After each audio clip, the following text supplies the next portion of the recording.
इस video tutorial में हम डिस्कस करेंगे रैशनल नंबर्स को। तो रैशनल नंबर को डिस्कस करने से पहले तीन टर्म्स को हम क्लियर करेंगे, जो कि है नेचुरल नंबर्स कौन से नंबर्स होते हैं, होल नंबर्स कौन से नंबर्स होते हैं, इंटीजर्स कौन से नंबर्स होते हैं। तो वो नंबर जो 1 से लेकर के इनफाइनाइट तक जाता है उसे कहते हैं नेचुरल नंबर। इनफाइनाइट मतलब जिसका कोई एंड नहीं हुआ। ये 1 से स्टार्ट हुआ है, यहाँ से लेकर कि 1 2 3 लाख 1000 मतलब कोई एंड नहीं है, ये जा ही रहा है। ठीक है। और वो नंबर जो 0 से स्टार्ट होकर के इनफाइनाइट तक जाता है उसे कहते हैं होल नंबर।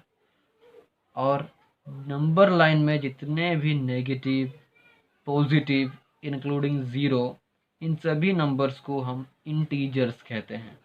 ठीक है। तो अब आते हैं अब आते हैं रैशनल नंबर्स की तरफ। तो सबसे पहले डिफिनेशन पढ़ेंगे। A number that can be represent in the form of p upon q where q is not equal to 0 and p and q are both integers।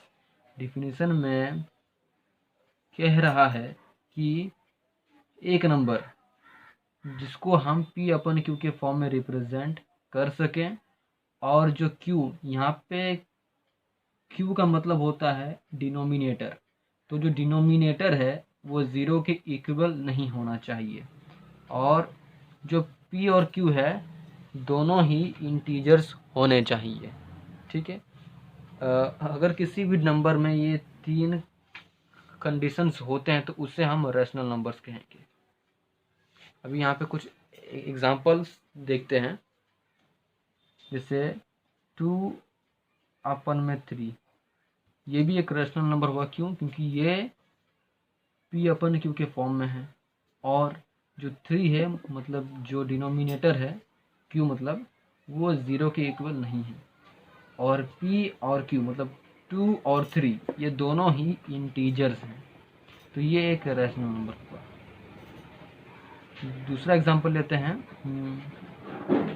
-6/2।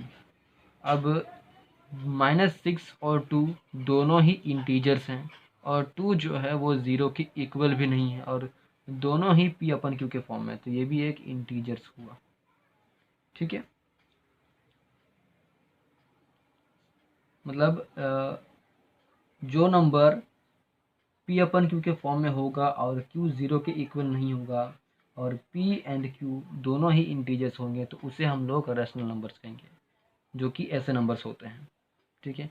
अब एक और चीज़, मतलब कि क्या जितने भी नेचुरल नंबर्स हैं और जितने भी होल नंबर्स हैं और जितने भी इंटीजर्स हैं, क्या वो सभी रैशनल नंबर्स हुए कि नहीं? तो इसको पहले चेक करेंगे। अच्छा, अगर हमने इंटीजर्स को चेक कर लिया कि ये रैशनल नंबर है कि नहीं, तो ये जो नेचुरल नंबर है और ये होल नंबर है, ये भी तो इंटीजर्स के अंदर ही आता है।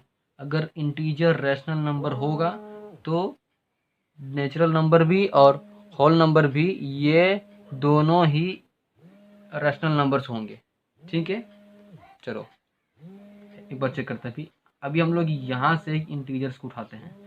मान लिया हम लोगों ने यहाँ से -2 को उठाया, तो क्या इसे मैं p अपन q के फॉर्म में लिख सकता हूँ? यस, मैं इसको p अपन q के फॉर्म में लिख सकता हूँ। मैं इसके नीचे 1 लिख सकता हूँ, जो कि p अपन q के फॉर्म में रिप्रेजेंट हो गया। और जो 1 है वो 0 के इक्वल नहीं है, और -2 और 1 दोनों ही इंटीजर्स हैं।